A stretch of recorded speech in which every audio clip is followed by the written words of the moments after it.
watershed is the area of land that drains to a specific body of water.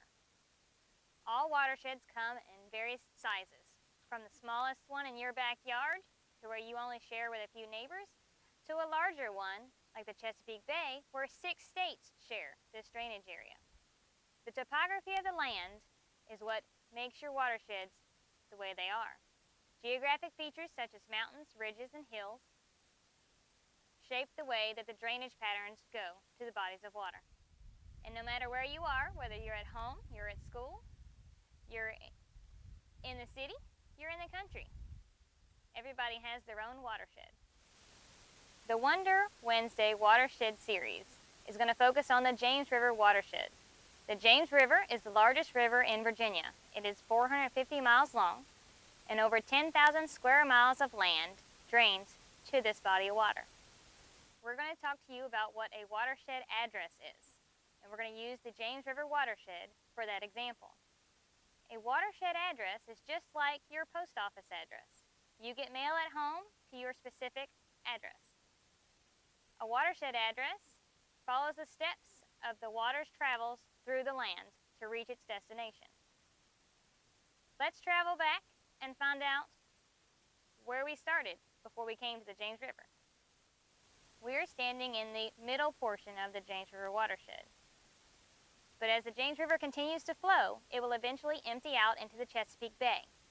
Everyone that lives in the James River watershed is also part of the much larger Chesapeake Bay watershed. Flowing beside us is the James River. And if you look this way, you will see the Slate River coming in the James River. So we're going to trace our watershed address for the James River. We've just seen where the Slate River enters the James River.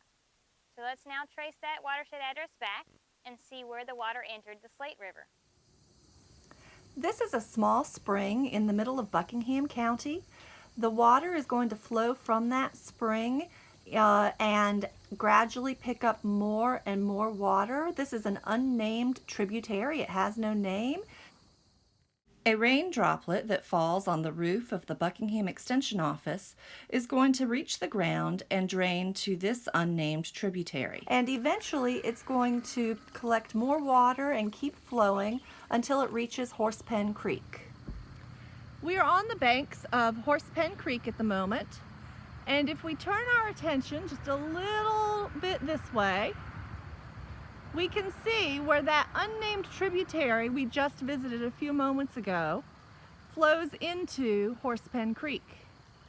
And then those waters continue to flow downstream, and in just a little while they're going to join up with the Slate River.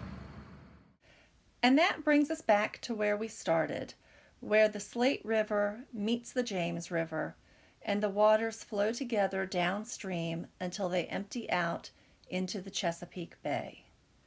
We hope that you've enjoyed learning about watersheds and will continue to listen to the rest of the ones in the series.